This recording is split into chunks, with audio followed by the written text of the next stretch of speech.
Hello, hello, hello. Welcome back to Mik'd. Today is Monday, December 15th. I hope everybody had a great weekend. Hope everybody's staying warm. It is freezing cold. Not as cold as it is in Pittsburgh right now. I think it's 9 degrees. I have a buddy, friend of ours, former LSU baseball player, Nate Fury, works for a oil and gas company. He is in Pittsburgh right now at the game. He says it's miserable. He is, 9 degrees is very cold. So hope everybody's staying warm. Hope everybody had a great weekend. Traffic in Baton Rouge stinks because Christmas is a week and a half away and everybody decided to go Christmas shopping. So it takes you an hour to get on from one side of town to the other. Not great. But you know what is great is we're back in studio. We have a lot to talk about. We're a sports show, not a traffic show or a weather show. Hey, I've done both. I used to do the traffic. It does not shock me. 4:30 in the morning, cuz. Get there early. That's it. Hey, traffic was bad then, too. I'd imagine. We got a lot to talk about. Bryce Kuhn on the show at 6:10-ish, but he's here early because he is prompt. So we're going to not keep him waiting. We got a lot to talk about. Big transfer portal conversation with all the quarterbacks around the country that are now entering their names in the portal. DJ Lagway is the latest to put his name in there. There is a quarterback that a lot of people are talking about that has not decided to put his name in the portal just quite yet.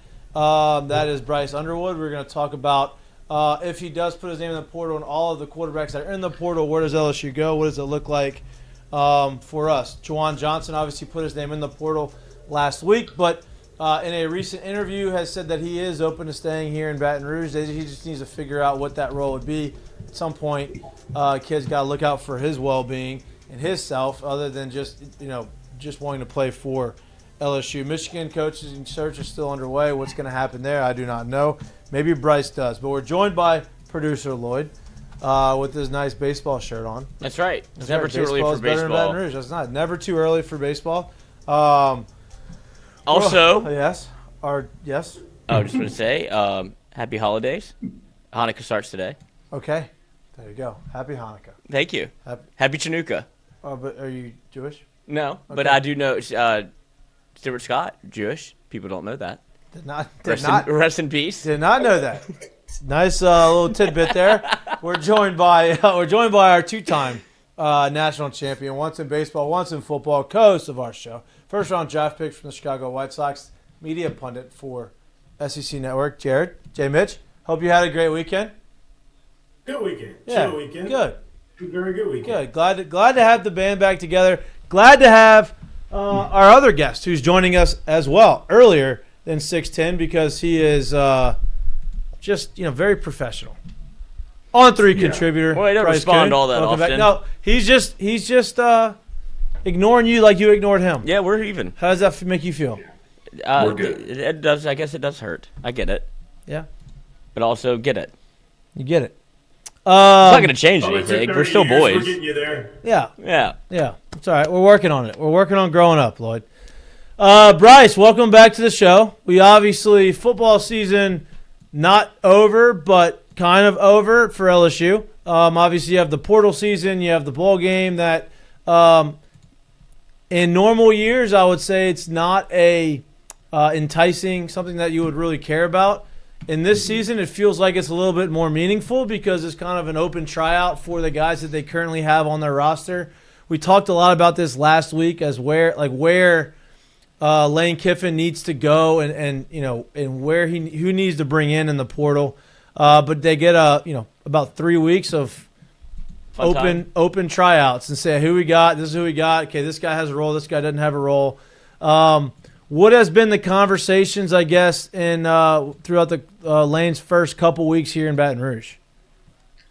Yeah, I think the biggest thing has been, trying to solidify what the staff is going to look like. And there is obviously some stuff up in the air. I guess news kind of officially really came out today, or not officially, but being reported publicly, that Austin Thomas is heading back to Oxford. That's something of note because Billy Glasscock going to be the GM and kind of the guy in control of that. I'm not saying it again, Lloyd. I knew you were going to do this. But no, in terms of the roster being built, the coaching staff has to be built first, right? And so trying to figure out what's the future of Frank Wilson. Is he going to be on staff and on-field role? Are they able to convince him that, they could maybe push him to an off-field role, but with a heavy hand in recruiting? Or is he going to take his ability elsewhere? I know obviously there's some reports that Texas might be interested. They go and fill their spot where they wanted to go. So it's one of those things, again, where you're kind of sitting here, you're 2 weeks away from the bowl game? Less than that, I guess, 13 days from the bowl game. And you still don't have a clear idea of, maybe some of the coaching pieces. Defensively, you solidified some things. But now it's time to have that free audition, right? The 2 weeks of practice is audition for everybody. You guys talked about it on the show last week. I wrote about it last week. Like some of these young guys that have been in the program, maybe this was their freshman year or their sophomore year, are they going to be here in 4 or 5 weeks? And then we'll obviously have to see what happens. But there's no better time as Lane Kiffin kind of sits in his office and watches practice to put on a show. This is an audition for you to determine if you're going to be a part of this roster next year. So that's been kind of the biggest talking point, the biggest talking piece. And then obviously, like you mentioned, to lead off the show, the portal's starting to heat up. A lot of entries today. Expect more of those reportedly planning to enter the portal kind of stuff. And look, we all know too, like, if you're offended by tampering in 2025, you're complaining about it, then maybe the sport isn't for you to watch or to cover because it just is what it is. Agents are having conversations well before this week and before. So it's the football season. It technically is over, I guess, but it's also interesting. Shout out, by the way, I will say this. I'm not going to the bowl game, but I did go on record last year saying if LSU has to go to a mid-tier or low-tier bowl, Houston's not a bad option. Big fan base of LSU alum, obviously in Houston.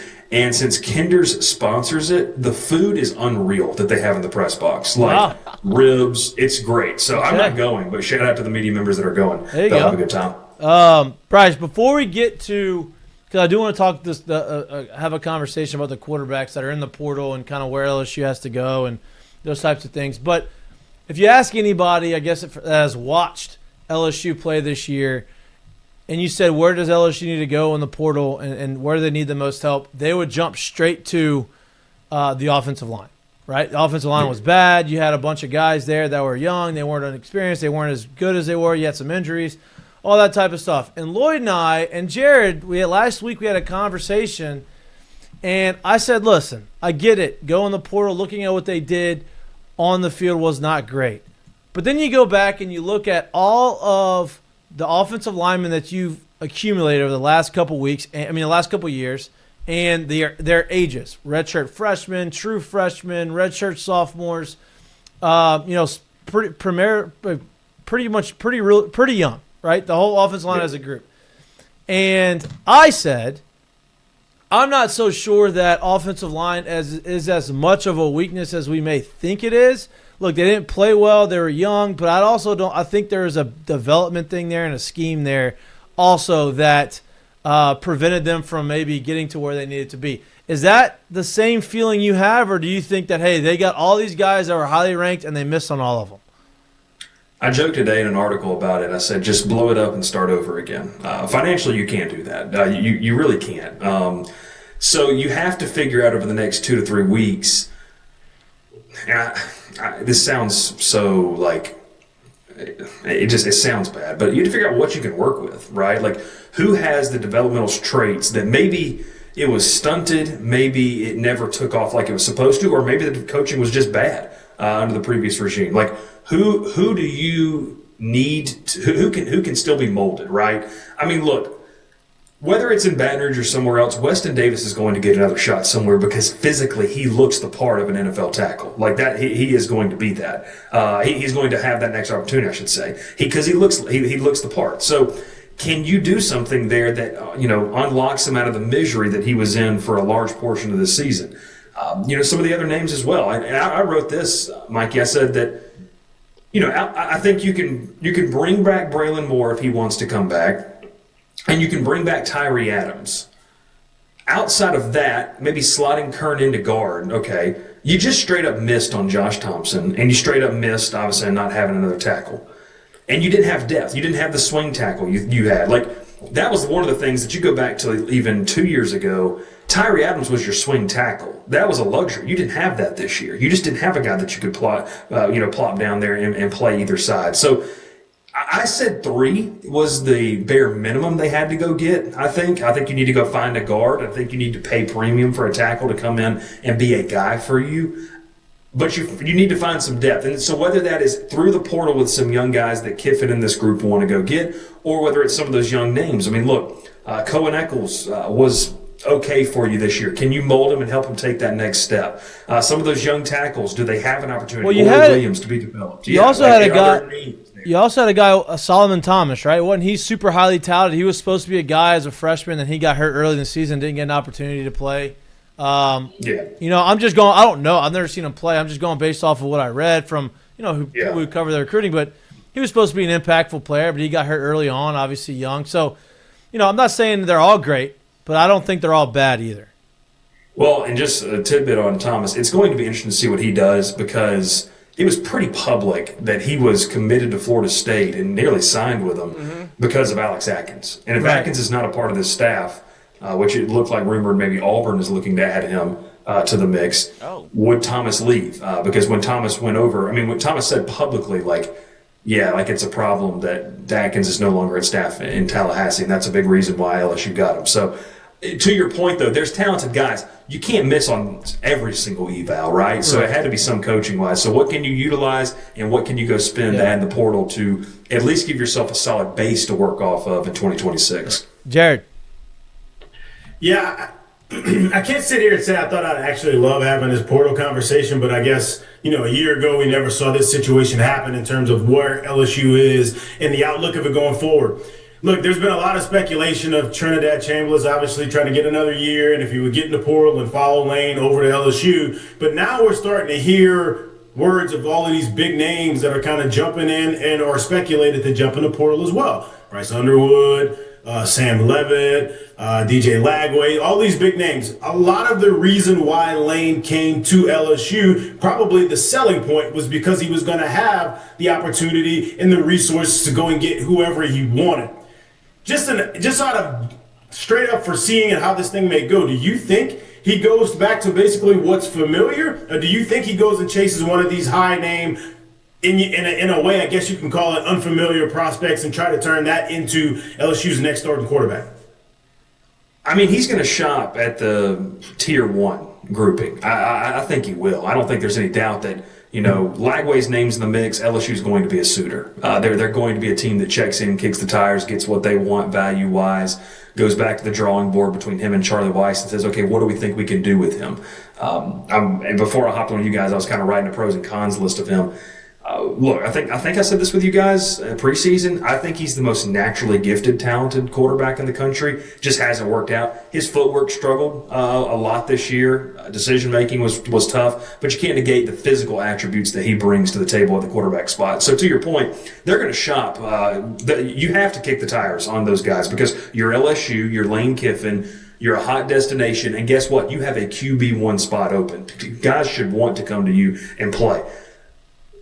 But if they ended up with Trinidad Chambliss, I wouldn't be mad. I wouldn't be frustrated or mad if I was an LSU fan.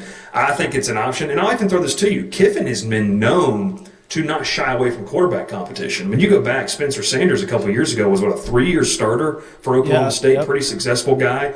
Makes the jump, doesn't play behind Jackson Dart. Walker Howard brought in. That quarterback room was littered with guys who wanted to play, and only one guy could get the football. So, to your point, Jared, I think that you could see, I made a prediction that not one of the quarterbacks in that room will be on the roster next year, scholarship quarterbacks. And the second part was, I think that you could see him add 3, maybe 4 guys, because you're sitting in a position right now with the LSU quarterback room to where if you don't build some depth, you don't space out your I hate to use the word grades, but your years, right? You don't have a freshman or a junior and a senior. You're going to end up with a situation where you have to keep going back in for 1-year rentals each year. So I could really see Kiffin and Charlie Weiss Jr. and Joe Cox saying, hey, okay, we're going to go get a guy that maybe can start for us in year 1. Maybe that's a Sam Levitt or a DJ Lagway who could go pro after this year. Then we're going to go get a guy that we feel like has some upsides but has 2 or 3 years remaining. And then maybe a guy that was a freshman, kind of maybe, is a developmental, but we like him because we just got to build depth. So to that point, they could shop at the tier 1 list. They could also go back to the familiar place too. Shoot, Trinidad Chambliss could come down here and not start. Now, I'm not saying that he wouldn't, but I just don't think Kiffin one thing I like about him, he's not going to recruit in fear of the portal. He's going to recruit a ton of guys, bring you down here, and let you battle it out. And we've seen starters go to where Lane Kiffin is and not play. That's not just, obviously, the quarterback spot. Yeah, and LSU's had 2 straight recruiting classes, right, with no quarterback signees. Yeah. Is that correct? Yeah. And that doesn't help your depth, obviously. Why don't we not? Let's kick the tires and, as we like to say, apparently. Bring back Walker Howard and Whit Weeks, both of which have dipped their toes in the company ink with Lane Kiffin. Jesus Christ, Lloyd. That's just, let's get a family reunion. Well, Walker's engaged. Walker just got engaged. Coach at LSU now that watches and reads everything. Yes. Yeah, I think you'll like it. No. Nope. Come on. What? Nope. I like how he's conveniently not on the screen, but no doubt. No doubt. That comes on us now. Yeah. No he did not say that, Lane. I just want to put that out there. Nope. Oh my God. Anyways, we do yoga. Do you have an actual question? No. Okay. So you're just gonna get us in trouble with the head coach of the one time we actually have a coach that we maybe potentially have a chance that he would do a media thing at some point. What? Oh, Jay Johnson doesn't count. Doesn't exist. I'm talking about football. Okay, yeah. That's very convenient, isn't it? Love you, Jay. I'm talking about football. I love you, Jay. Look at him. He's trying to be an instigator. Mikey's about to come across that desk. I know. It's unbelievable. Lloyd finally put his face on the screen when he says "I love you." Weird. Yeah, that's weird. Producing. LSU thought they had a defensive line coach, and then they said they didn't have a defensive line coach. Where are we at in that process? That's a good question. To be honest with you, it's one of those things I don't think a lot of people know. It's not super public out there with what LSU's been able to do. The best thing I can offer is that it sounds like Friday, maybe even late Thursday, and a lot of these times by the time it gets to us, it's probably been 12 to 24 hours old.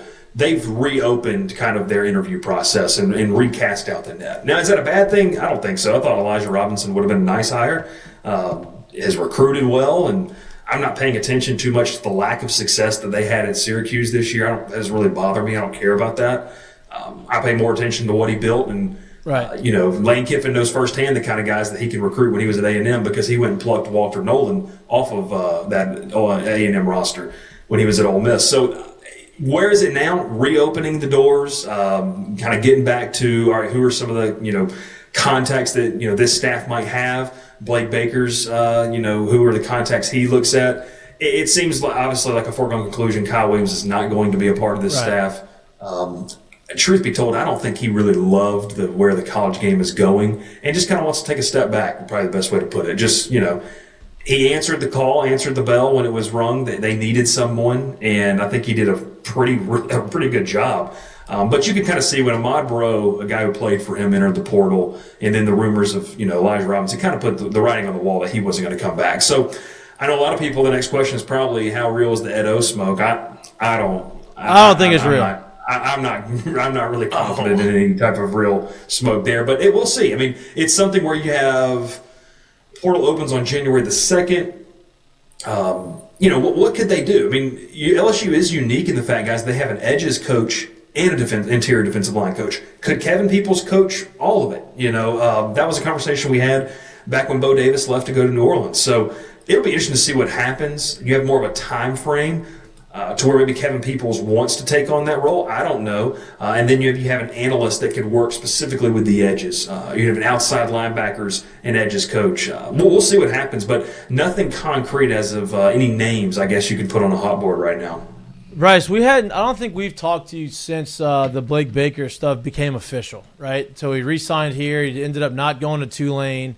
That was a interesting, I guess, week and a half, 2 weeks of, is he going to go? It felt like he was going to stay, and then all of a sudden it really felt like he was going to go, and LSU was going to be in a situation right before signing day where they needed to go and find a new defensive coach, and basically a whole defensive staff. It ended up not working out. It ended up working out for LSU, not working out for Tulane. But Do you have any insight as to what happened there? What was the ultimate decision on why he wants to stay? Obviously, we've read things about how his family's comfortable. They've moved a lot. He wants to see it through. But I don't know if you've talked to anybody around the program or close to him that had some different insight as to why he ended up staying here instead of taking a head coaching job. Yeah, I think a lot of that messaging is true, just about wanting to see it through, and even talking with some recruits who talked specifically with him. And we're talking about guys that, like a guy like Deuce Geralds that I had on our show last week, who mentioned the fact that, he didn't sign until Friday, the last day of the early signing period, and it was large part, wanting to know that Baker was really committed to being there at LSU. So wanting to see it through, and giving, this group, he kind of giving Kiffin and this new group an opportunity to hitch himself to that wagon. And, he talked about this publicly, I believe, with a local radio show, talked about wanting to be a head coach one day and feeling like he can maybe get there. Well, a different perspective under a different head coach with Lane Kiffin. So, look, nothing against Tulane. I think it's a fine program. They have, over the past 5, 6, 7 years, they have completely turned themselves around. I mean, it's awesome to see. I hope they go beat Ole Miss this weekend. I mean, it's awesome. I think very highly of John Sumrall. But, with Blake Baker's ability, like if you put together if you stack this past year and put 2 more really good years together, now you're talking about you're in the candidacy for like an ACC or a mid to low level SEC job. Like what those extra 2 years could do could offset the fact that he may not even have to coach at the Group of 5 level. So that's what the power of the DC job at LSU can give you, right? I mean, I guess, guys, you can correct me wrong. The last DC to move up, I guess, would say to a head coach job, was it Dave Aranda going to Baylor? Oh, from LSU, yeah. Yeah, from LSU. So, look at that. I mean, and Aranda, it's kind of been, topsy-turvy over there in Waco. But just in general, like if he puts in 2 more years here, he doesn't have to go to the Group of 5 level and earn his stripes as a head coach. And I think, that's part of the cost-benefit analysis that he did. And then, like you mentioned, Mike, I mean, the whole thing about, one, his family's happy here, he's happy here.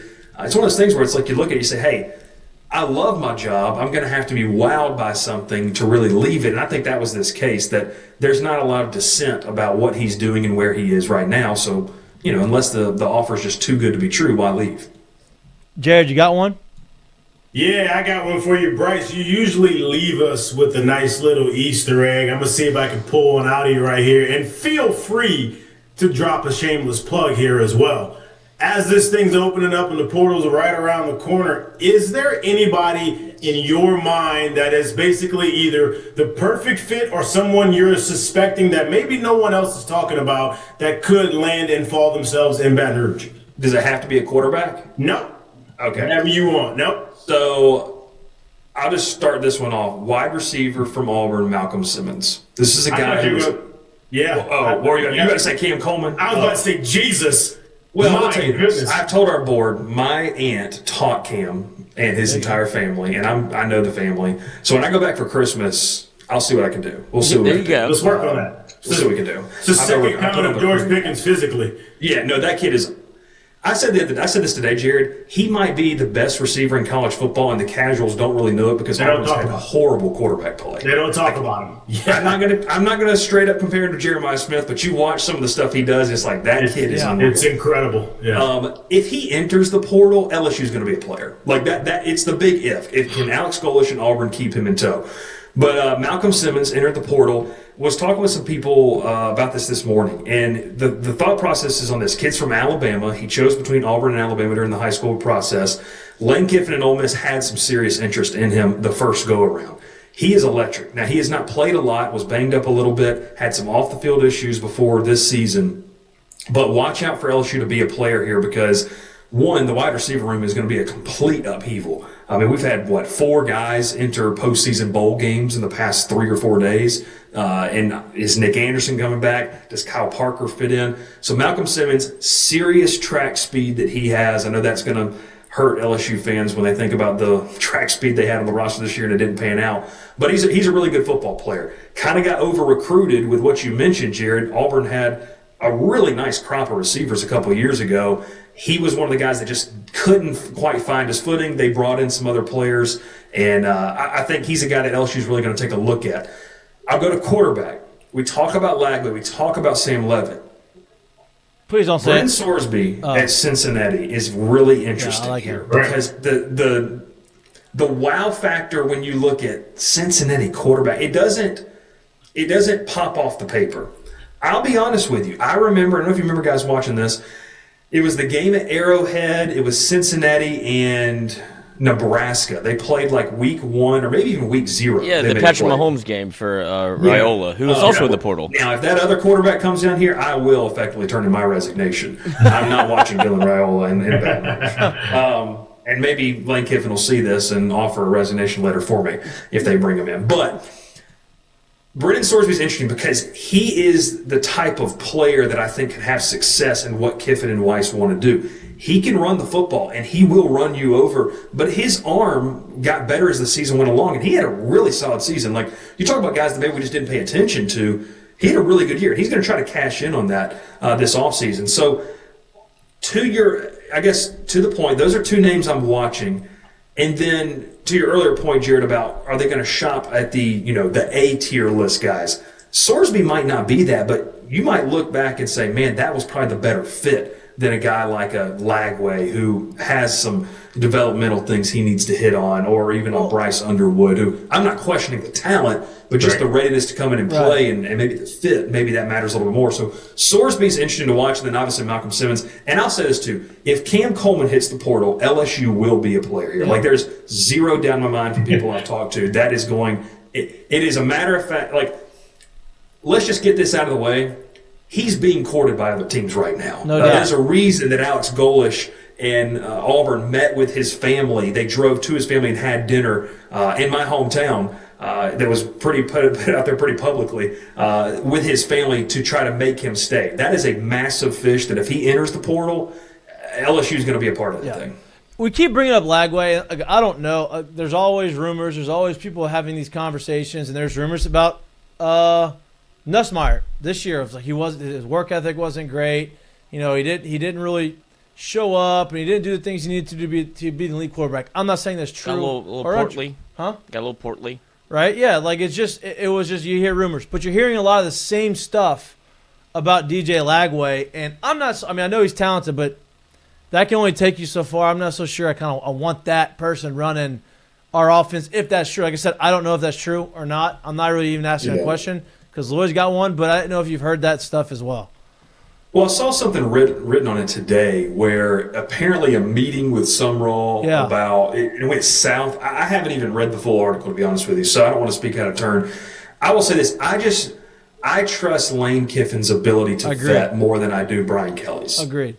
One, because Brian Kelly wasn't doing the vetting. But two, it's one of those things. I trust their ability to vet. Like, I think that he is extraordinary at just finding guys who get it and want to be a part of it rather than just the star-studded name. Look, DJ Lagway is one of the few guys in college football that could probably, be on his knees at his own 10-yard line and maybe hit the end zone. I mean, he just has that type of arm talent. Like, he's ridiculous with that. So we'll see what happens. I don't know, though, Mikey. It's interesting to watch. It would be really weird if we got to, like, January the 11th and nobody wanted to touch Lagway because it was like this whole media sphere, this whole idea that he's not really bought into the competition side of things and just relying on the talent is a big piece to it. That would be weird, but it wouldn't blow me away to see that happen. Yep. Lloyd, you got one? Touchdown. Yes, I do have a question for you. You mentioned the portal, and I'm glad that you did because, as you were talking earlier, LSU obviously has their staff on lease to Ole Miss. Ole Miss is in a bowl game, a college football playoff game against Tulane. If they were to win that game, Ole Miss, how does that affect LSU's ability to be able to hit the portal? Because it opens January 2nd, I believe, and then you go into the second week of the college football playoff. I think it's January 7th or 8th. So you wouldn't be able to have your full staff able to help you be able to recruit that side of it. So I'm just interested in what your thoughts are on what LSU, if they have a contingency plan or not for if Ole Miss were to beat Tulane then go into a game against Georgia. Well, so here's the first thing. I don't think they do. Good. Advance that far. So there's that. No, because Tulane wins? You're playing Georgia on New Year's. So I don't think they beat Georgia if they advance that far. Yeah. That's just my take. But to your point, in the sense that they do. No, look, I mean, recruits know. Like, they know who the decision makers are. I don't, maybe I'm being naive. I don't think it matters a ton. I think that you're sitting in a situation to where, look, you know who Lane Kiffin is, you know what this brand is, you know what the logo looks like. Like, what else there is to think about when it comes to LSU? Do you want to come be a part of it or not? Maybe that's a little high society type of attitude, but if you're going to be LSU, you're going to be as good as you think you want to be. That's what it is. I don't know. And maybe it's good because I'm not in a GM position or I'm not in a personnel position, but I don't know what you need to sell at LSU other than the fact that you have one of the best, if not the best, offensive mind in the country, a really up and rising, defensive coordinator that they hit on a lot of their portal, if not all of their portal additions. What do you need to know other than a dollar amount? What do you need to know? And they've already told you they're going to spend money. You know they spent money last year, so I don't know if it affects people as much as they think. Like, Charlie Weiss is going to be the OC, right? You maybe don't know who the running backs coach is right now, but you know that certain guys are going to be a part of this.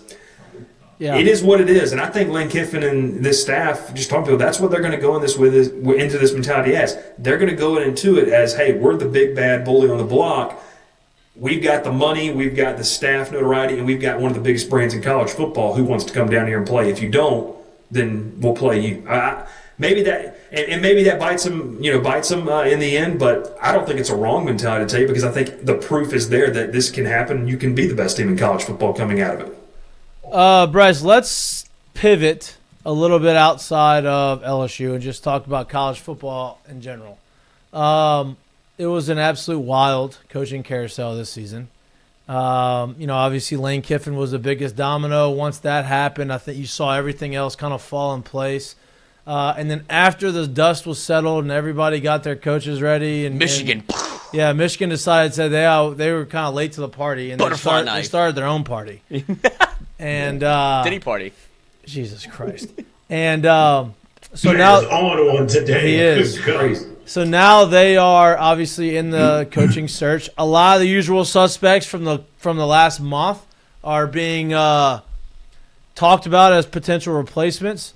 Have you heard from your On3 brethren what's going on over there? The interest from Kalen DeBoer was real, much more real than Alabama fans would have you think or want you to think. That's the biggest thing here, is that the reason it took so long for a statement to come out is because that's a real push, right? I mean, that's Kalen DeBoer probably fits the mold of Michigan more than he fits the mold of Alabama, but they're able to keep him in tow. The second part of this is I think there's a real pull on Kenny Dillingham what to do. Mikey, I think it was you and I talked for a month about the fact that, look, if LSU doesn't go get Kiffin, I like Kenny Dillingham. Like, I really would like to see him be the head coach if you don't get Kiffin. Dillingham has had some press conferences where, most recent one, he got pretty emotional about where he was, and people starting to say, like, okay, you don't do that unless you know something else is coming. Now, look, I can't speak to that, but it would make sense if that's a guy that they want to go get up and coming mind. Do they want to do that? It'll be interesting to see what they do with this, because it's a good job in a top conference, and you're going to have resources. But you've missed the initial burst, right, of the cycle.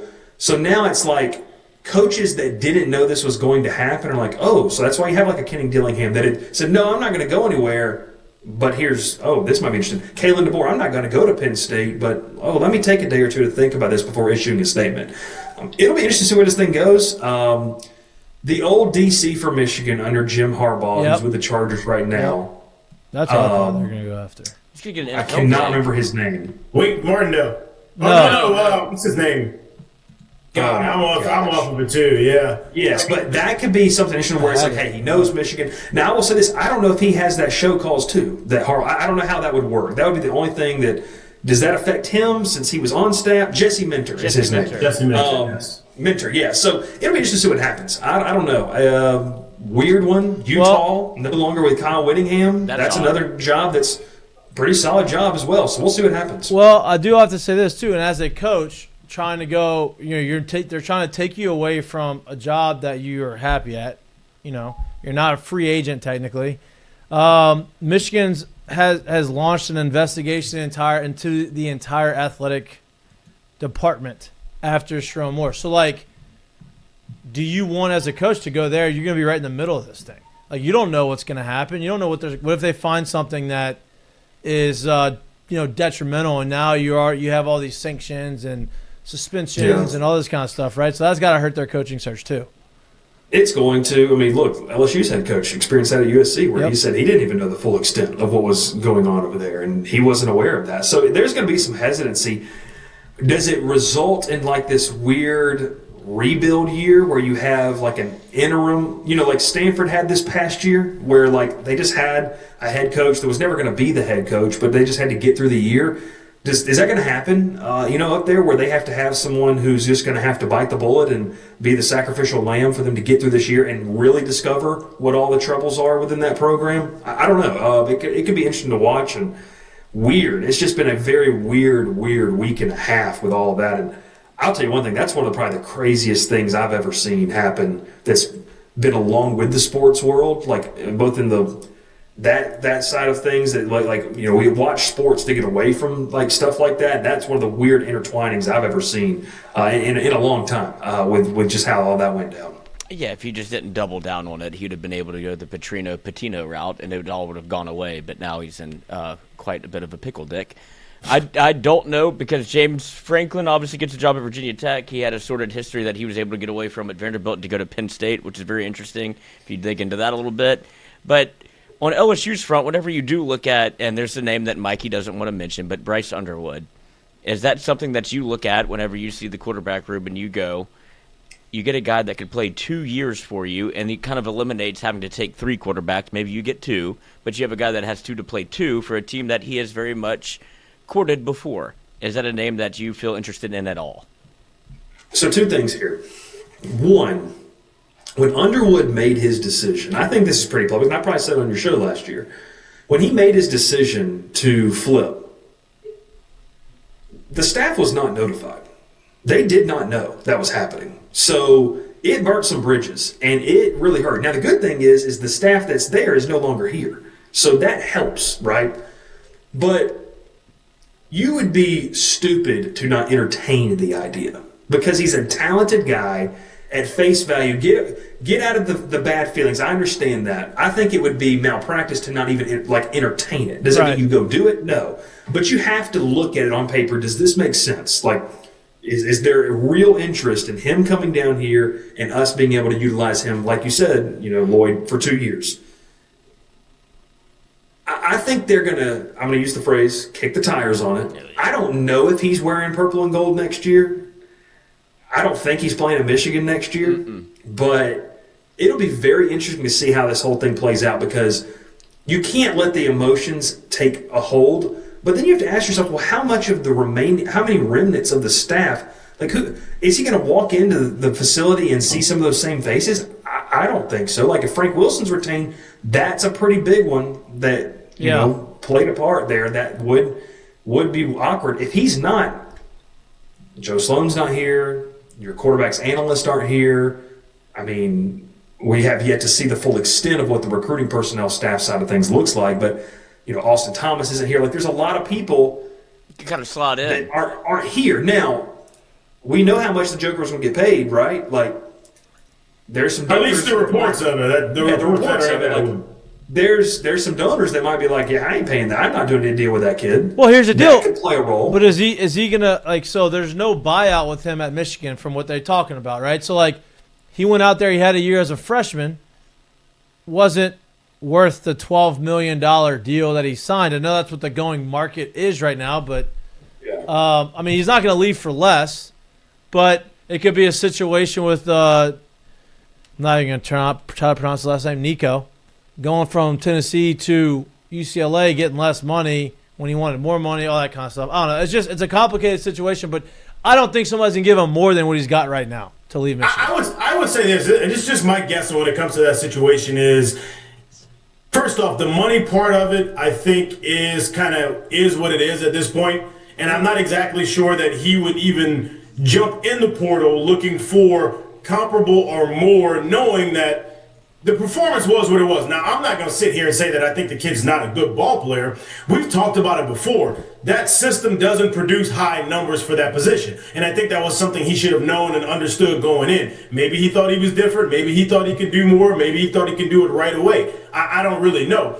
But I will say this on the other side of it. I think if anybody in purple and gold in Baton Rouge in Louisiana is being completely serious and completely honest about the situation, if there was at all one big bad wolf in the country that you had to be able to look for, had to be keeping you up in your sleep until the ink was dry on the paper, it had to be Michigan, right? And so with that being said, it's like, I think that's probably, and I get it, it happened at the last minute. It happened without notifying anyone, and no one knows. And I'm not going to sit here and say you felt great about it, but it's definitely better than it being USC or someone across the country that's not literally in the kid's backyard. And so I think if you're looking at it truthfully and you understand the talent that's there and you understand the person, I think it's got a chance for it to work on a second way around. That's just me. Well, yeah, he went to school 40 minutes from his home. Right. That, if he'd gone to Texas, you're like, okay, well, what were you doing here? Yeah. And Beard, to be real with you, if you go back, how many fans were just waiting for it to inevitably happen? That was the biggest thing too. Like, exactly. You felt confident because he was saying all the right things. I mean, I stood in front of the kid and he said, "Why would I? If I'm committing somewhere," he said the big quote, "If I'm committing somewhere, that means something to me." Okay, well, you got past that and you're like, okay, that's a big mile marker, but no one was ever going to feel confident until he arrived on campus because the big thing was how is Michigan ever going to let that kid leave 30 minutes from his house to go all the way down south? I mean, you're right. I mean, it's that, and you can't be too dense as a coaching staff, and I don't think Lane Kiffin is to let petty stuff like that get in the way. It's the day and age. It's business, right? If you want to call it business, it's business on both ends, and they made that business decision. It doesn't mean that we can't do business later on, especially with different names and different faces in the building.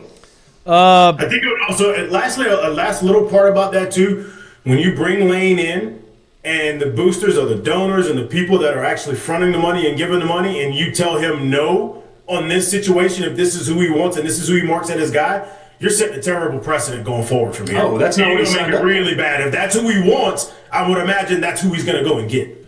Yeah, that's not what he signed up for, right? Yeah. So, yeah, it definitely would be.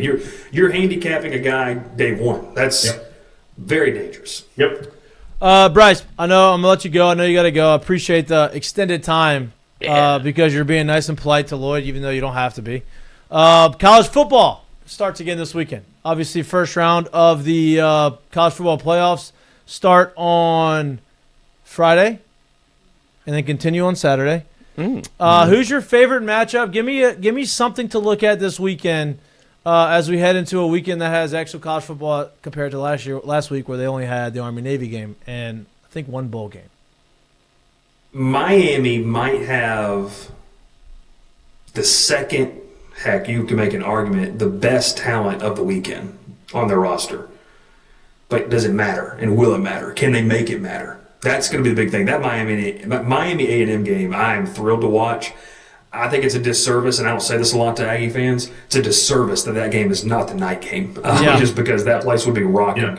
But that game to me is very interesting because Miami's very, very good. Malachi Toney is unreal. Like, I've watched him up close in person this year. They are really good if they make the right decisions. If Carson Beck doesn't mess up, they could go beat Texas A&M in College Station and really turn this thing on head. And then something's got to give on Friday night because Alabama can't run the ball and Oklahoma can't move the ball offensively. We're going to look at a 6-3 football game, two defenses that are pretty good. Something's going to have to give in that one. And then the other ones, I hate to say it. I wrote about this yesterday. It's ridiculous that these two teams are – the fact that we kid ourselves that this is the same sport, that we're playing the same sport is ridiculous. I hope Tulane goes and beats Ole Miss, and I hope James Madison has like some fan account on Twitter, by the way, that is just having a great time with the fact that they're even in the playoff. And they should because it's awesome. It's cool. They're probably going to get boat raced by Oregon. Probably. Those two – the early matchups are what I'm really intrigued by, though. Yeah, I agree. We're not gonna get in. We don't have time to get into this college football conversation. We did it last week. They have to do something next. You cannot have James Madison in Oregon. I mean, James Madison. Tulane. I'll say this. You have teams that are judged by entirely different guidelines. Correct. It's ridiculous. Correct. Like you have teams in James Madison, Tulane, and I'm not trying to take away from what the Group of Five does. It's a fun brand of football. It's just not the same. And it's a disservice to them to act like it's the same. They threw you a bone in this 12-team playoff. They'll do it again in the 14 or the 16 and 24, whatever they do next. 32. And it's ridiculous. I mean, you have teams sitting at home, and I'm not even saying from an SEC perspective. You just have teams sitting at home that had a much difficult path to even get where they are now and are not rewarded for it. Right. But we're judging different teams on different things. So I got a question for y'all. Yeah, here we go. Love it. That's what I like that's why you bring you on. To the baseball guys, right up here, my Atlanta Braves, 2 signings through the winter meetings. Yastrzemski, who apparently cannot hit lefties at all, like can't do it. Jared's laughing, so maybe he has some thoughts on Mike Yastrzemski. And Robert Suarez, which I'm actually really excited about. I thought that was a really good signing, 3 for $45. We paid less than the Mets, and the Mets are folding. I love that. But just thoughts on the winter meetings and thoughts on those 2 guys, or thoughts on the winter meetings, or thoughts on everything. Give me quick thoughts, Jared. Don't get yourself in trouble, and then just thoughts on the winter meetings. What do you think about offseason gas so up his far? brains a little bit. I like Mike. I think Mike is he's not gonna be your everyday outfielder. No. Right? He's gonna hit righties. He's gonna hit them well, and he's gonna have some big moments. He's a veteran presence out in the outfield. I think that goes to me, in my opinion. The way baseball is set up right now, the veteran experience and the veteran guy on the bench or on the team does not get enough credit anymore. It used to be very valued. It used to be necessary.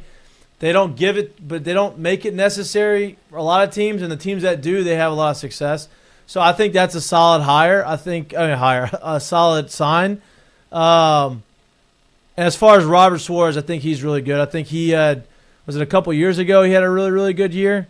And he was elite this year, wasn't he? Yeah, it may have been this year. It was this year. Mm-hmm. Yeah. And so I like that. I mean, I think the Braves need more than a couple guys.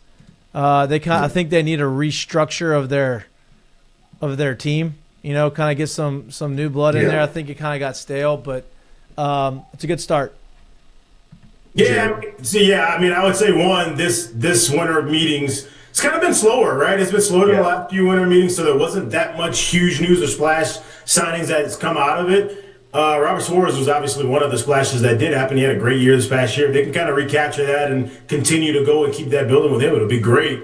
The Yastrzemski signing, I think, obviously they love his numbers against righties.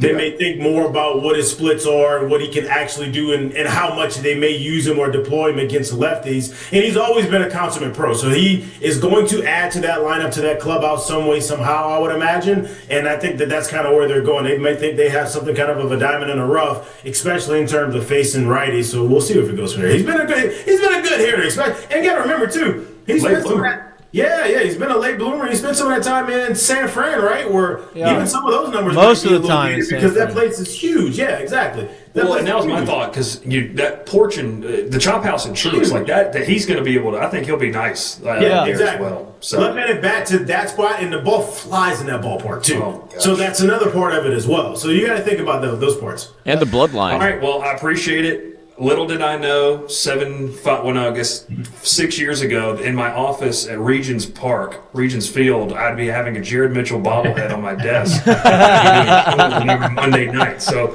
I saw the bobblehead. So I got the Tim Anderson one up here. Yeah. The Jared Mitchell one's in storage. Apologies. I have a Jared Mitchell one in storage too. I got one in my house too. It's amazing. It's amazing. No, but I appreciate it, fellas. Pumped for baseball season. Yeah. What do we? Yep. 6 days away. Listen, once January hits is where the baseball conversation ramps up, and it's going to be another good one. So we'll obviously have you on Mondays with us talking baseball because you enjoyed it as much as we do. So it'll be good. Yes, sir. Appreciate you, Bryce. Fellas. Thanks, guys. Yep. They do.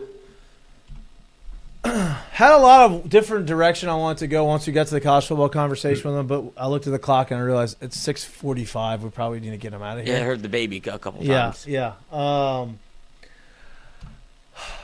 The quarterback transfer portal conversation is intriguing to me. As it should be. I was told earlier today that, and we said this from the beginning, the one thing I'm not worried, actually the two positions I'm not worried about with Lane Kiffin and coming in there and finding the guy is the quarterback and running back. He does that every year. There was 1 year where he didn't have it. Last year they didn't have the running game that they had wanted. It's because Judkins decided to go to Ohio State. But historically, he's had really good running backs, and he's been able to get some in the portal there. And then, obviously, quarterbacks have been the same thing. So those two guys I'm not really worried about, but I heard that he's got a couple guys that he's pretty confident in to bring here. What that means, I don't know. But, look, back to the Lagway conversation. And I'm with Bryce. I think that Lane Kiffin is very good at vetting what he needs as far as talent, but also fit, personality, all those types of things. If what you're hearing is true, or even just hearing it, I would not like to have him on the team. If that has any type of, even if it's half true. Like, as a quarterback, we've seen it. As a quarterback, you have got to be 100% bought in no matter what the season looks like, no matter how you're playing. You've got to figure out a way to elevate everybody around you. And having people have those mentions about you, that doesn't make me feel a lot of confidence. A lot of confidence. I mean, look, I'm not going to sit here and say I love it, but I will also say this. You got to look at what they did as a team recently, and you wonder, too, with kids that young that have never really probably gone through much of, let's say, losing the way they've lost over the last 2 years, like you wonder how much that kind of weighs on him, how much that brings him away from who he was as he came in, and maybe he lost his way a little bit. Maybe there needs to be a little refresh. I don't know. I don't love that conversation because you would love for that to be like tried and true and you know who he is and who you're getting, but everybody ain't Tim Tebow when they walk in. Everybody don't figure that thing out that early. Everybody don't have all of that from day one, and it takes a little bit of maturing and progressing and moving forward before they actually figure that stuff out. Agreed. Well, I'm just going through this. Hold on, give me 1 second. I'm putting it in the doc right now as it's coming across my waiver wire. Trinidad Chambliss will consider every possibility if granted another year of eligibility. So no longer is it just – so the way that these waivers work is the school has to put it in for you. So Ole Miss is putting in the waiver for Trinidad Chambliss to be able to play another year of college football. That was done while Lane Kiffin was the head coach. Now he's very openly saying, I would have to consider what the best situation is for me, Chambliss said. What I feel more comfortable with, who I trust the most, and I'm just going to feel for every possibility, really. There's a lot that goes into that. This is obviously feels like it has very Lane Kiffin coded as what happened with my life, going from a D2 quarterback, the guy that found me, to returning to Ole Miss without him there or any of my offensive staff. If he's able to get that waiver, I pose the question to you, is that a thing that something LSU has to start doing, putting in a waiver for Trinidad Chambliss? Because if I'm Ole Miss, I'm putting the kibosh on it. Well, no. I mean, he's not coming back. I think if the waiver's out there, you can't pull the waiver back. Oh, I think they could stop doing the work. I think it's done. The work's done. He's already applied for it. It's not like there's a constant. I don't know. Yeah. You know, but I mean, if they've done it, the work has been done already, and it's already been submitted. So. But you could also be like, hey, just don't even worry about it. No, they wouldn't. Honestly, no, they're not going to do that because even if they don't get Trinidad Chambliss, that's a bad look on Ole Miss. Because it's going to come out if they say, no, don't worry about it. Then if you're a quarterback and you want to go play, or a player that wants to go play there, and you're like, oh, well, if it's not going to benefit you, you don't give a shit about me. You're going to just say, oh, you're out. I'm going to sabotage maybe helping your career out because we don't think that we're going to get you because he hadn't said anything, right? So he hadn't made a decision to enter the portal or not.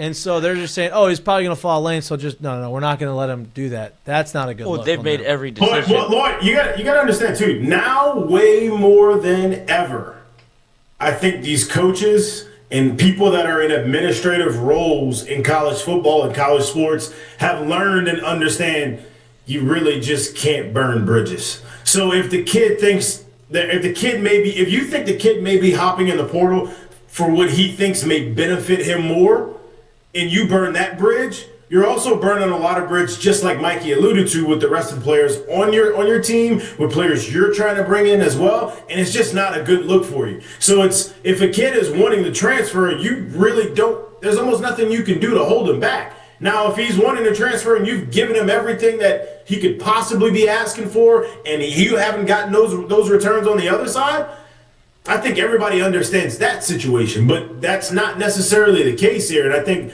a lot of these coaches understand, like, as much as we would love to do something about it or sabotage it, like, you just can't at this point. Yeah. That's why the system's so broken. Yeah, I just think that it's such a murky situation with who gets a waiver, who doesn't, how the whole thing plays out to where you could almost bury it. And lest we forget what Ole Miss has done up to this point to make sure that Lane Kiffin feels like the bad guy in all of this, where they've continued to make wrong decision after wrong decision because they felt spurned. And so I could see a world in which they're like, you know what, no, we're not going to help because, you know what, that era's over. And we'll cut our nose off again despite our face because we just don't feel like we've lost in this scenario, even though all of our actions show that we did lose in this scenario. Well, but it's like, once again, at this point, it's understanding as an institution. It's, if he chooses to transfer after we've done this, you may lose the battle, but you need to win the war. Right. So if you're trying to win that battle, you're burning so many bridges, it does not help you. The only reason I bring it up is just because of Ole Miss has already it feels like in a college football playoff that was as wide open as it is, you've already lost the war by losing the battle as well.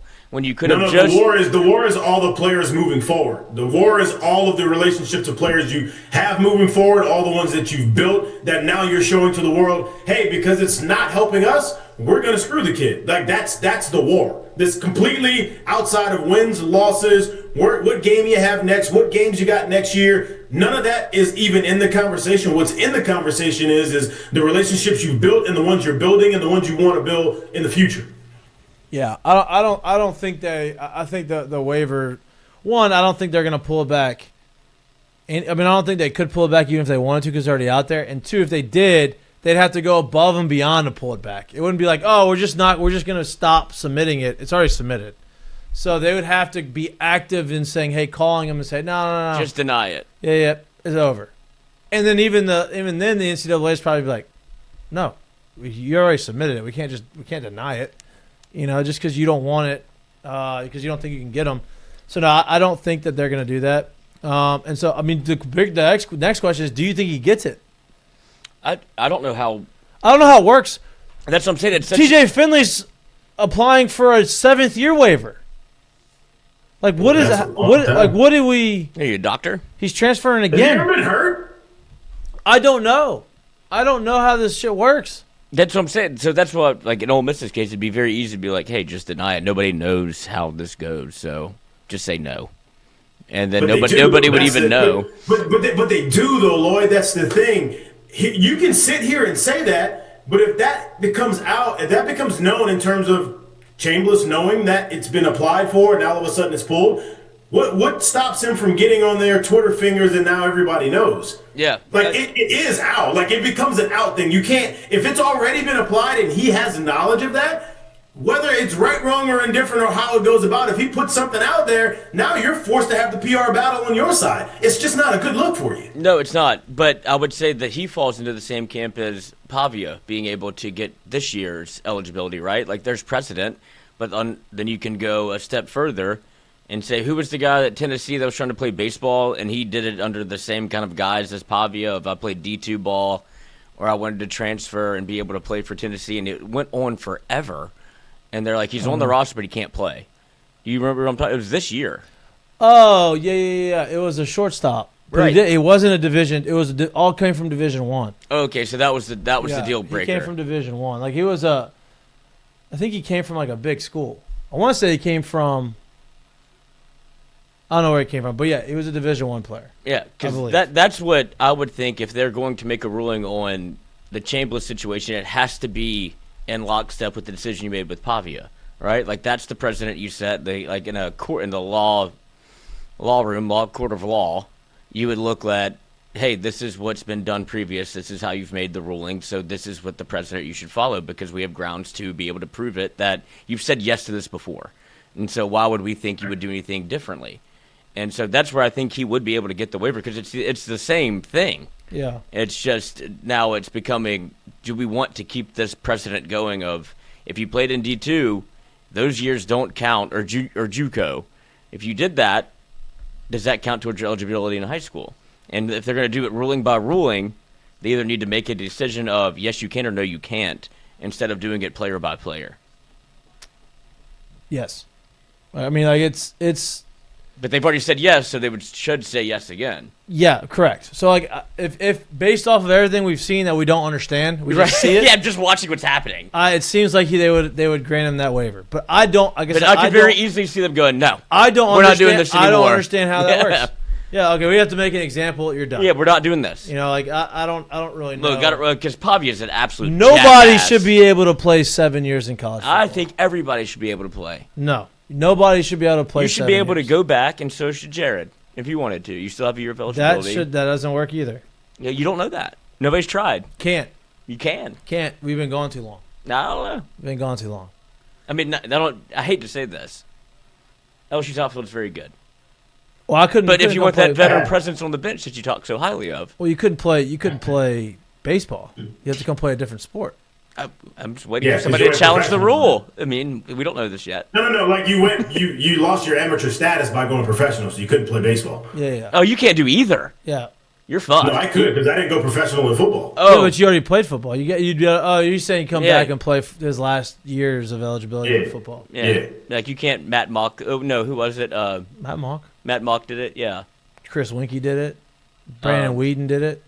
Who's my a lot guy? Of people did it. Josh Booty did it. Josh Booty, and who's the guy from Alexandria? Craig Nall. Craig Nall did it.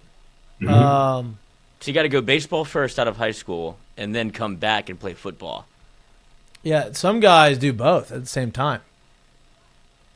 So some guys will get drafted, play baseball over the summer, and then play football in the fall. Like these teams will let them play football. Like, that's pretty wild. Actually, Kyler Murray, and then it burned up on him. Did not Jeff work. Samardzija did it. He got drafted by the Cubs. Went and played in the summer, and then came back and played his senior year in football. Yep. But he did. He ended up going to play baseball. It didn't affect him football. Kyler Murray got drafted 9th overall and said, "I'm gonna get drafted 1 overall in football. I'm out, and I'm gonna be bad at both." Somebody on NFL Network somewhere, I don't know where it was, brought up the conversation because apparently, like, Kyler's obviously in the doghouse. Like, Call of Duty, the new Call of Duty came out, and he got all bad this again. stuff happening, like everything, right? They had the conversation of, do you think, like, if this is it, he just says, I'm done with football, even though he signed this big deal, and I'm just going to go back and play baseball? And I was like, and then somebody came in and says, no, you got to go through the minor leagues. Like, you're not just going straight to Major League Baseball. Like, it's not going to happen. I don't know. People just don't really understand how hard it is, I don't think. Do the A's still have his rights? Look, he wasn't even guaranteed to make the big leagues at as a ninth overall draft pick. I don't think he doesn't strike me as the kind of guy that would really go grind it out. That idea, right? Yeah, like you would literally have to push him out, kick him out, make him tumble down the street for him to get out. Like I just don't think he would be. The thing is, he was built for minor league baseball. All he wants to do is play for 3 hours a day and then go hop on COD with the boys. Like, that's all he wants to do. So you could have been a minor leaguer and been so happy. Instead, he's like, damn, we got to put it in my contract that you can only play Call of Duty for so many hours, and now I got to go fight that. Like, they should have been like, you know what? Just fucking walk. We don't need – you obviously aren't interested in this. So Go play Call of Duty, go sign up with Team Fear or whatever, and go be on Twitch. Like, that's what you want to do, go do it. Yeah. Once that becomes a conversation, it should have been like, we're not doing an extension. What do you call it? Twitch Murray? Jesus. Twitch Murray. Yeah, that was interesting, but they don't really know how baseball. Welcome to the gulag, brother. Yeah. Do y'all see any upsets in the first weekend of college football? I know he mentioned Miami. I don't see Miami going into College Station and beating Texas A&M. Is Oklahoma favored in this game? No, Alabama's favored by 1.5. See, I think that's the one that's got a chance to be an upset. If Alabama can't get healthy and find some kind of resemblance of a run game, I think that could be the one. Yeah. Because on the other side of it, I do think Oklahoma's getting a little more healthy. I think they're getting a little better. I think if they could find a way to get John Mateer back anywhere close to where he was, like what truly happened? at the beginning of the year, that's I mean, what do you mean what happened? He's got a broken thumb. Well, I know that, but on his throwing hand. I think it changes a lot of stuff, man. Like that's a broken thumb on a throwing hand. We sit here and act like it's like he's a defensive end playing. Like that's tough to do, man. And shout out to him for being able to do it. You got to remember back to even when Aaron Rodgers did it, and people were like, "Oh, he's having a down year at the end of his career." I think he had a broken thumb. Yeah. You know how hard that is, and that's somebody that's. Everybody is known as huge hand, can throw the ball in any weather, and we saw the decline of his game. I don't know how big John Mateer's hand is or any of that. I'm just saying, like, this is, that's something that's tough to do. So if there is a game that I'm looking at, and I think that would be a great game, and obviously Bryce mentioned that one as well, that's the one I'm looking at, because if one side can't find the run game, and the other side may be getting a little more healthy and it has a all-world type of defense, and they're playing it, who's playing at home? Oklahoma. Exactly. So, like, those are the kind of things I'm looking at. I'm like, that's got a potential to be upset right there. And also, I will say this, hard to beat a team twice in the season. Obviously, Oklahoma beat Alabama earlier in the year. Obviously, they have that part of it. Do you know the over-under, or the total, if you will? Do you know it? Yes. I do not know it, but if I'm going to have to guess. 38.5. 41.5. 40.5. So y'all are both right on it. Put them together, bang. That's it. That's crazy. Yeah. A playoff game. Well, I think a couple things. Obviously, Oklahoma's defense is good. Alabama's defense isn't bad, but Alabama can't run the football. So. Because they're soft. Is that why? That's what they said about LSU. So. Yeah. They're not consistent at running the football. I think that it's going to be. I mean, look, LSU should have beaten Oklahoma. They could have beaten in the Oklahoma. last game. They tried to give it to you. Like Oklahoma tried to say, "Hey, just go ahead and ruin our year." Yeah, we don't want to do this anymore. We're gonna throw almost a pick six, and then you're gonna throw it back to us for next play. Like, if LSU put themselves in that position, I believe Alabama is better than LSU. And then head to head. Yeah, and better quarterback and everything. So I think Alabama will be able to take advantage. If Oklahoma makes those mistakes, Alabama will take advantage of it. But low-scoring game seems like it's going to happen. How much stock do you put in? Who's the? Does Tulane cover the spread at 17.5? Yeah, I believe so. Do you? It just on paper, if you don't pay attention to college football and the inner workings, the belly of the beast, like Lil Wayne would say. Right. I am the beast. You see Ole Miss on the front of it, and you're like, oh, 11-1. Look at the offense they put up. Look at the running back they have. Look at the quarterback. Like everything. And then, if you really pay attention to it, you would be like, wait, they had people come back when? Like that weren't on the staff. Now they're all on the staff. Like that thing's a fucking mess. And so I would think if anybody could pull up 17.5.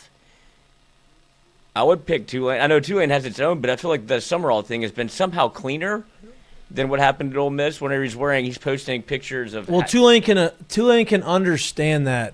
They've convinced themselves that this is, of course. Ole Miss is like, why? And then we don't have anybody that's on staff. Well, now Tulane's getting a little ornery, cocky with the LSU fans and saying that LSU's scared to schedule Tulane and like that was a Summerall thing too. He's a bit like Lane. Yep. Got a big chest, bravado. Correct. And now he's, he did the half. 17.5. Listen, I would take Tulane, and I will. That has a better chance of covering than James Madison at 21.5. I think Oregon beats James Madison about 40 points. Another situation in which their coach is leaving. Correct. They got Napier. And now they have. You see who they offered? Who offered who? James Madison? Elijah Haven. Oh, JMU. Mm-hmm. Nice. Well, because he had him. It was very well done. He wanted to go to Florida. Yeah. And that was because of Billy. So Billy offers him at James Madison. I don't know why. He's not going. It's Dunham in Virginia. He's not going. He's not going over there. And I wonder if LSU is interested in him now because obviously the staff. Okay, so LSU staff, always been interested. I will say that they've always been interested. They weren't. It just hasn't been as much as there hasn't been as much attention to him as they probably should have given him. Or I think they're giving that staff was giving him the appropriate amount of attention they thought they should give. They were like, I don't care if he comes or goes. No, I don't think it's that at all. I think it's we talked about this already too. LSU is sitting in a very, very tough place in terms of quarterback. You got 2 years in a row you don't sign one. They had to sign one this year. So Elijah Haven has, and still is, in a spot where he was not committed yet. So you couldn't get stuck again without having another quarterback because he either chooses not to or flips late.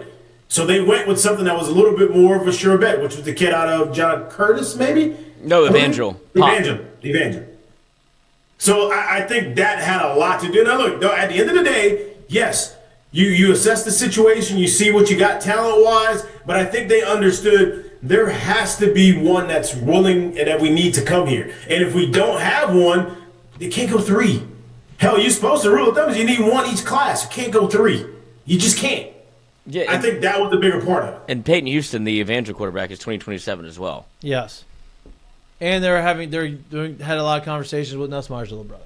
Same year. That's gone. No, I know. But I'm just saying, like, that was all that kind of went into. At the time, yes.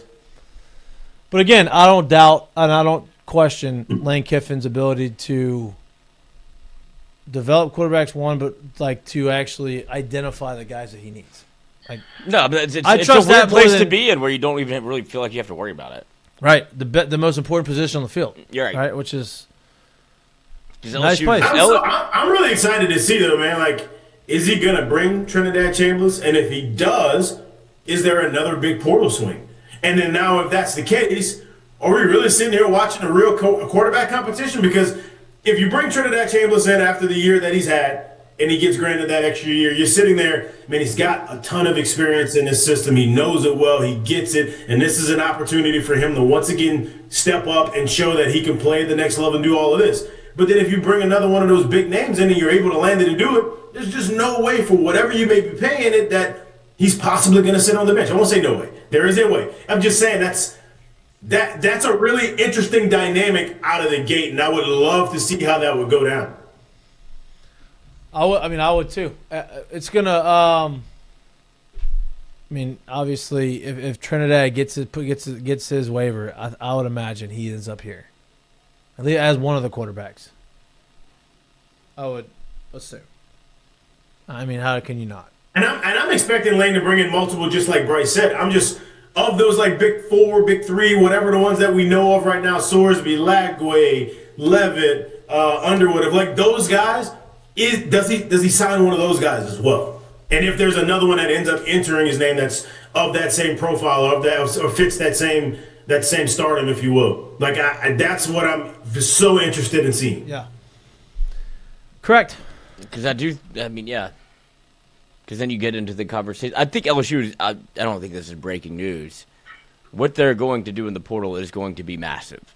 Like, Lane Kiffin can't stop talking about it. He's posted the date of the portal opening multiple times. He posted the phone call that he had with somebody where, I don't know if you all have seen it yet, but it's right here, where he's... Tampering?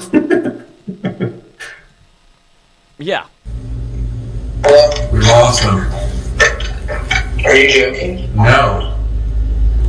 Did you not see Keywan's text devoted, and then he FaceTimed me, and he just met with Kevin and Keywan are both re-signed with Ole Miss.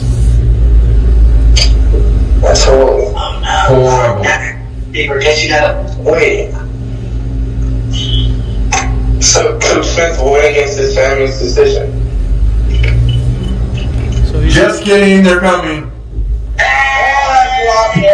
That's so long. It was horrible. Goldie did it to me for 6 minutes, and I believed him. He got Keywan to text him, "Hey, go ahead and re-sign, man," just to mess with me. Goldie knows you're leaving? Yeah. And Kevin. Oh, I kind of like him. That's fine. Why would he post that? I was so confused as to why that would be posted. I'm sitting here thinking, I'm like, is this in the archives? Is this from last year before they got the kid? Like, what is this? It could be. But I mean, it's out there. No, because the part where he just said, does Golding know that you're leaving? Yeah.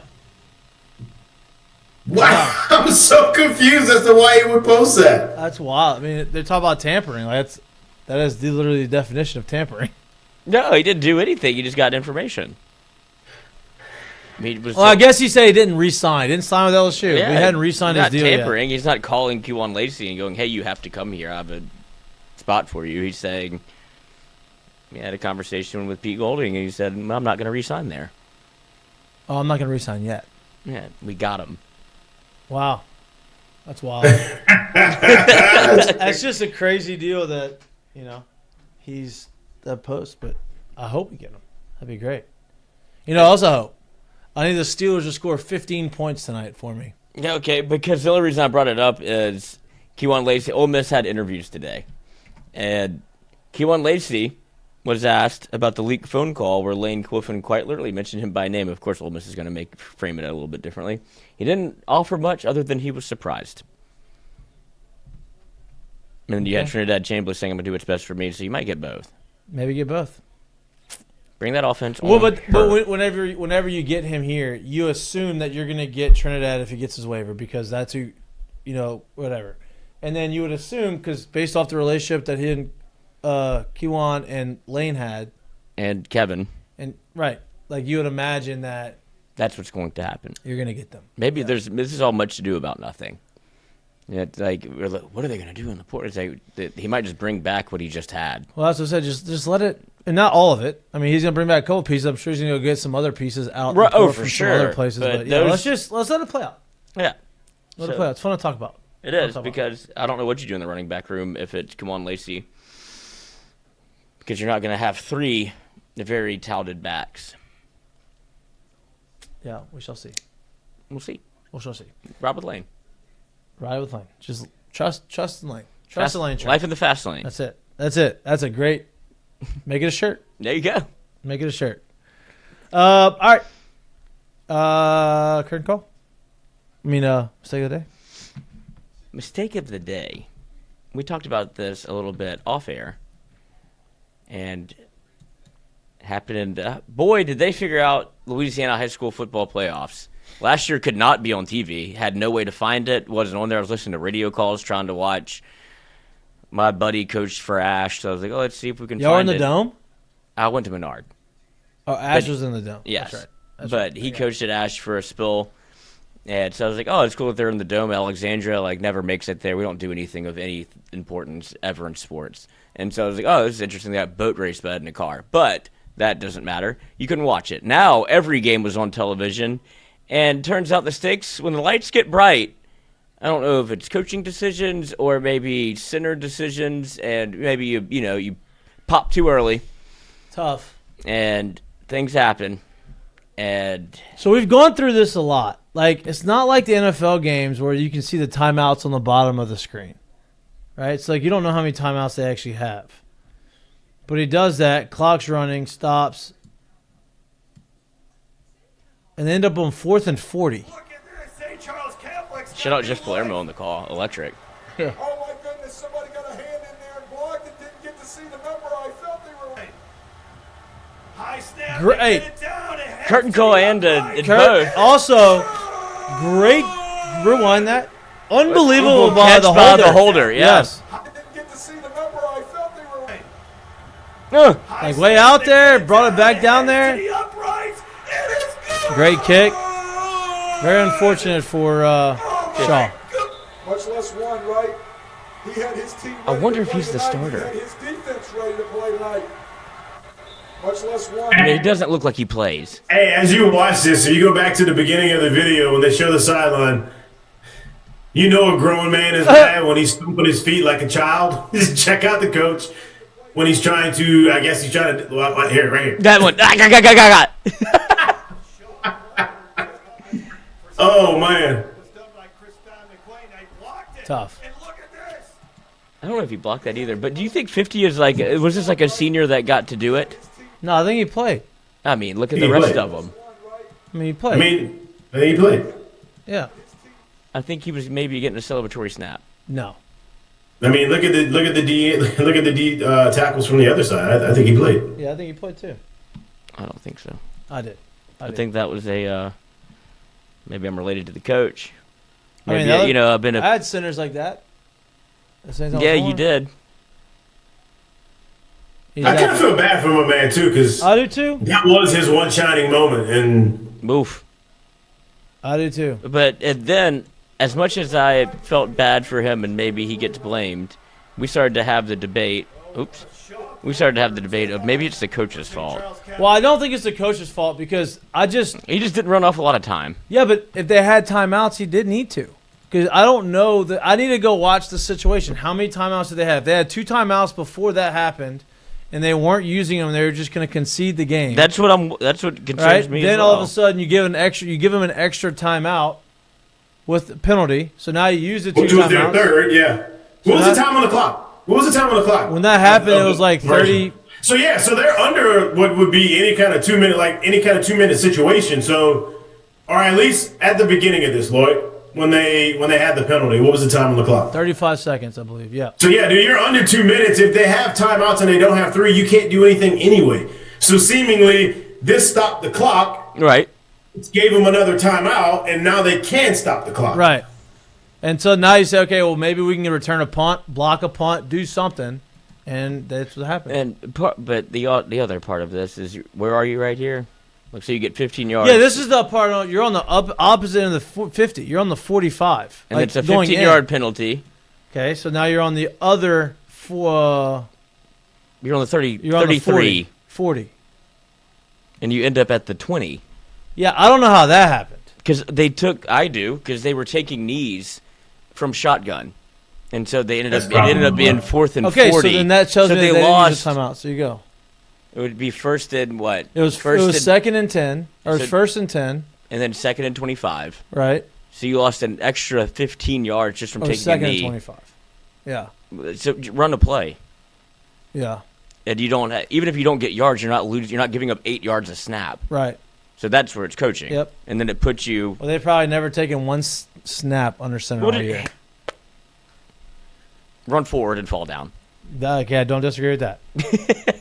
Tough mistake of the day. Yeah, tough. And there's another one. Hold on. I saw this one today. Let me see if I can find it. It's North DeSoto. Let's see if they have it up here. Brutal call, and I want to get y'all's opinion on if it was the right or wrong call. We have a North DeSoto punter lining up. It feels as if this game is over. It's fourth down and down by a touchdown. North DeSoto's defense forces a punt. And this happens, and Iowa, the opposing team, ends up winning 50-43.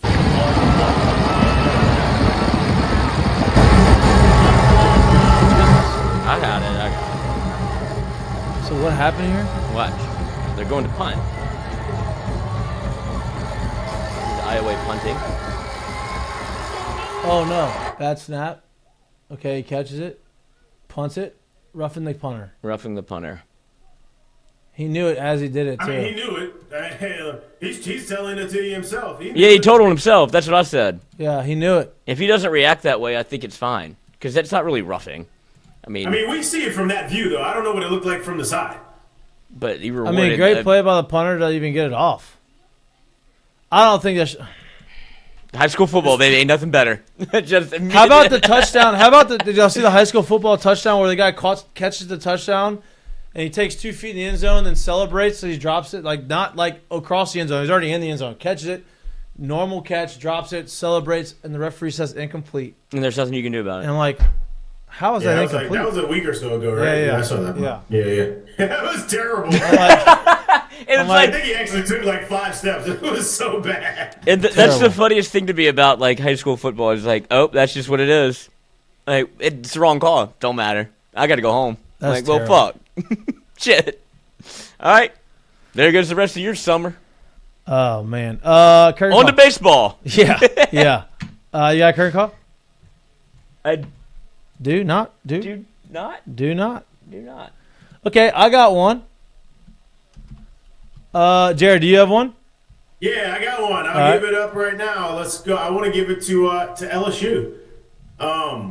Nike? News broke out last week or the latter part of last week about LSU being Nike's first blue ribbon university in the country, and I don't know all of exactly what that entails, but I do know under this program there is 10 LSU athletes who have exclusive Nike deals with Nike along with the school.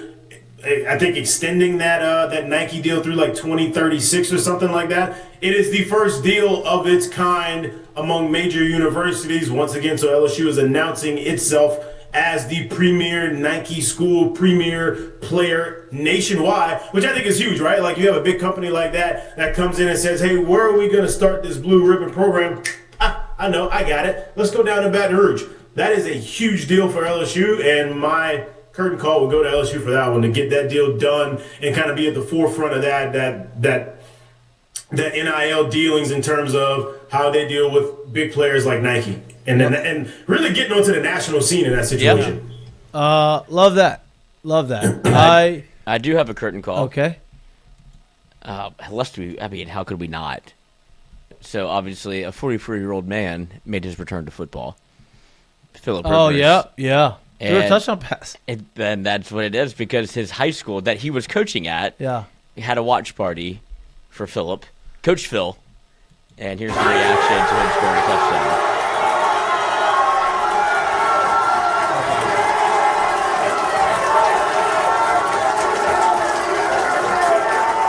Where was he live? In Indiana. I think so. 'Cause I think like this is his high school that he was coaching at. That's why they called it. What is that in the background, though? Let's really talk about that. What kind of mural is that in the school? Oh, yeah. That can't be the school mascot. What is that? You think de Mayo's coming up. I don't know where that is. Ain't that close? Okay. Shit, December. My curtain call. We talked about this school a couple weeks ago to signing day when they had 15 signees. They won the state championship. They played St. Aug, which two big New Orleans schools, obviously. You would imagine that it was going to be electric. Horribly officiated. They had, unbelievable interception for me in fantasy football with the Steelers. Nice curtain call. They had 35,000 people at that game in the Superdome. Electric. Chad Jones Jr. Pick six in the game. He was moving. Yeah. Chad Jones Jr. pick six in the game in the car with all of their talent. Ends up winning the state championship game. But it was a great representation of New Orleans and New Orleans high school football. And, curtain call that. 35,000 for a high school game is awesome. It was definitely the who's who of New Orleans football in that thing, too. No doubt. It was all, yeah. No doubt. Leonard, Tyron, Frank. Everybody. Yeah, that was awesome. So, all right, that's all we got for you on this beautiful Monday night. We'll see you again live in studio on Wednesday, the 17th. Enjoy the rest of your night. We appreciate the support. Please like, subscribe to our YouTube channel if you can't watch us, but you like listening to us. Or anywhere that you get your pods. We love y'all. We appreciate y'all. See you on Wednesday. Peace.